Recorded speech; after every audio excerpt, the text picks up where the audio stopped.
empresa que a gente falou aqui no podcast passado. E eu acredito que o Barsi, ele olhou o seu vídeo lá e ele acabou comprando o Bradescão. Existem vários analistas aqui, alguns falam que Bradesco vai subir pra caramba e acreditam no Bradesco. Outros não gostam de Bradesco, fala que é você perder dinheiro investir em Bradesco. E qual que é a sua visão hoje de Bradesco, do que a gente já comentou do outro vídeo? Você pode trazer sua visão, o que vocês enxergam lá no Dica de hoje? É legal que o pessimista, ele sempre dá mais view, né? Sempre. E ele parece que ele também é mais sabido, né? Do que o cara que é otimista, Ele, cara. ele é o mais ligeiro, né? Ele é, porra, ó como o cara sabe das Olha que legal, coisas. verdade, como que eu não vi isso, Porra, né? vamos falar mal porque, porra, a gente dá mais engajamento. Mas, cara, o Bradesco, eu continuo falando a mesma coisa que a gente falou, acho que foi no início do ano, no final do ano passado, quando a gente fez aquele podcast anterior, Hum, que é o seguinte, ele colocou um CEO novo, né? Sim. Lá em novembro ele entra, ele começa a sanear o banco.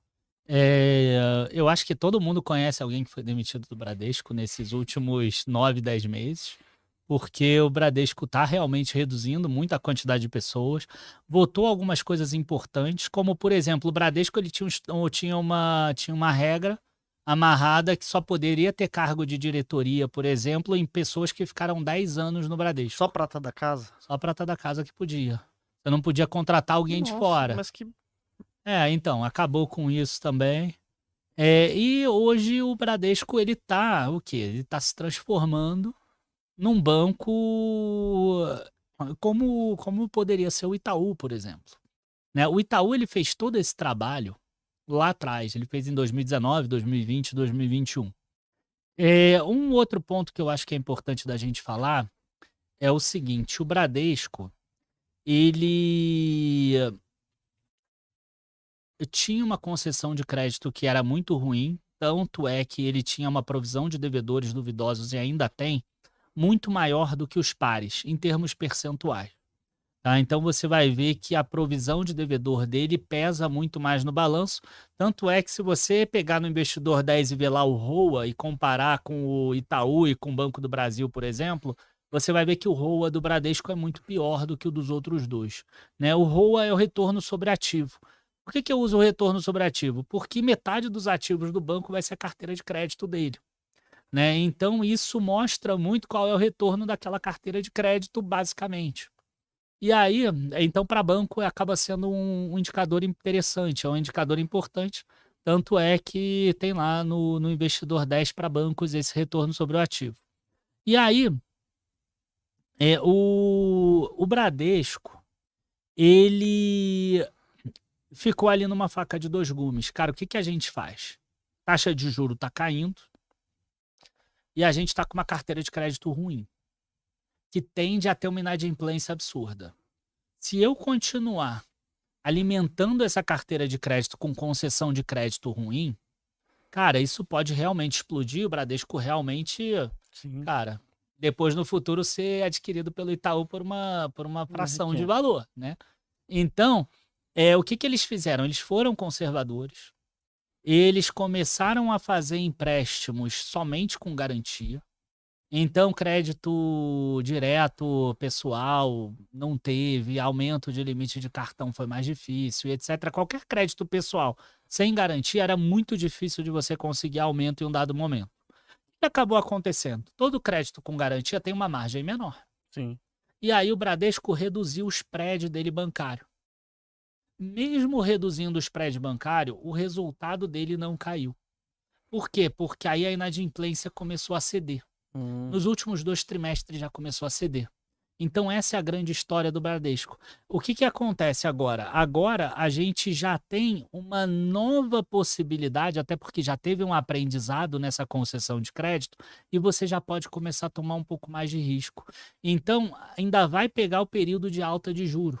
Então agora, além do Bradesco já estar melhorando, ele ainda vai pegar esse spread de crédito para cima, que vai puxar a taxa de juro e vai puxar esse aumento de risco novamente do Bradesco, que ele vai começar a tomar, não tão arriscado como antes, mas também não tão conservador como esse período que ele precisava estancar a inadimplência dele, né?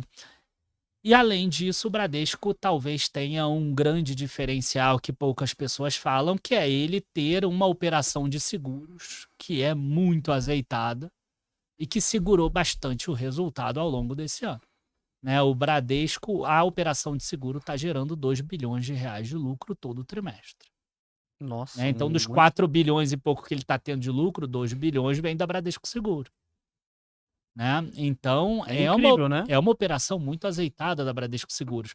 E você não tem essa operação em outros bancos. Assim, no Banco do Brasil você tem a BB Seguridade, você tem ali uma equivalência patrimonial do resultado da BB Seguridade. No Itaú você tem alguma coisa de equivalência patrimonial da Porto Seguro, você tem alguma coisa de Itaú, mas o Bradesco ele tem esse diferencial. E eu acho que o mercado precifica pouco isso, né? Se você pegar, por exemplo, o múltiplo de uma Porto Seguro, ou o múltiplo que foi adquirida a Sul América pela Redditor, né, já que Bradesco Seguros ela é mais de saúde, cara, Bradesco Seguros, ela hoje, se ela fizesse IPO na bolsa, ela valeria 75, 80% do valor do Bradesco. Isso já mostra como ele está barato. Entendeu? Então, na minha visão, assim, a não ser que aconteça alguma coisa muito diferente nesses próximos resultados, alguma reinversão, né, do que está acontecendo, a tendência para mim é Bradesco ir buscar valores muito maiores, tá? É buscar até R$ 20, 22, 24, quem sabe. Se você for olhar, né, Daniel, o preço que historicamente ela é negociada ali, 1,5 do seu valor patrimonial, a ação puxa aí uns 22, 23 reais, que é o 1,5, a média dela, né? É, Não é nem o muito bom e nem muito ruim. só que para você negociar 1,5 valor patrimonial, Ela vai ter que ter um ROI você muito bom. precisa ter um ROI, um retorno sobre patrimônio líquido Muito bom. muito bom, ou você precisa ter taxa de juro caindo. Sim, sim.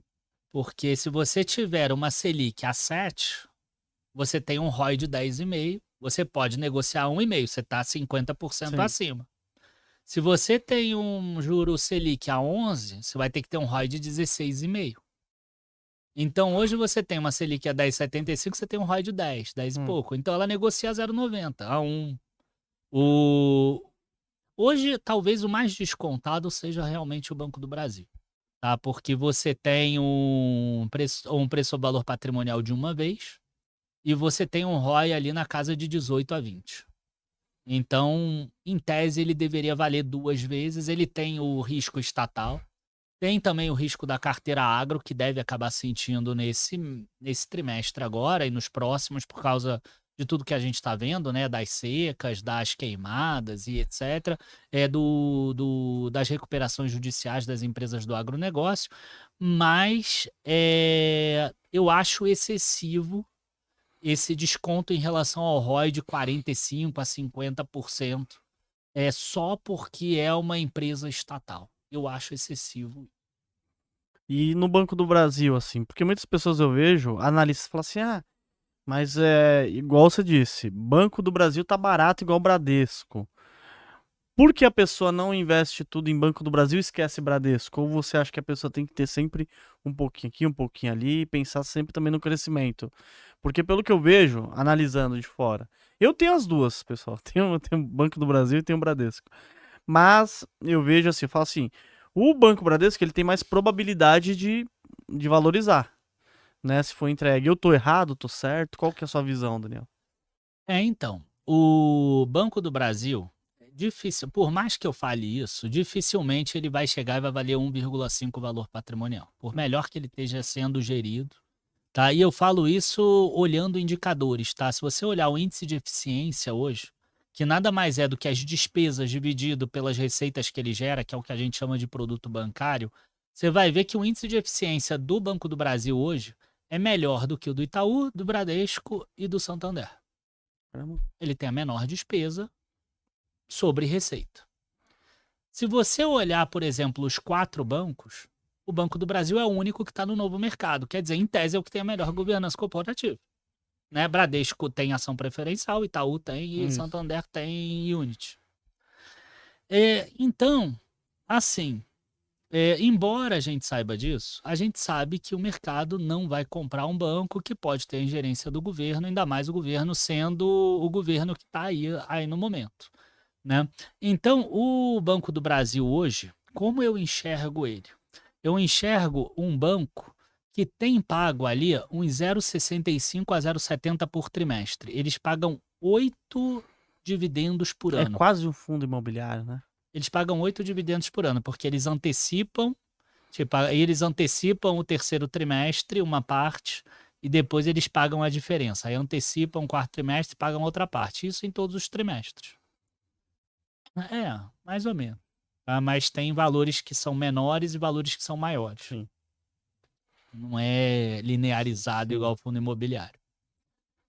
E esses valores, se você botar hoje no papel, você tem um yield de 10%, tá? Bruto. Como é juros sobre capital próprio na maioria, vai dar 8,5%, 9%. Cara, esse carrego em si, para mim, já é muito interessante. Porque se o banco continuar crescendo o lucro, mesmo que caia agora por causa do agro, vai cair um pouquinho e etc., não é isso que eu estou vendo.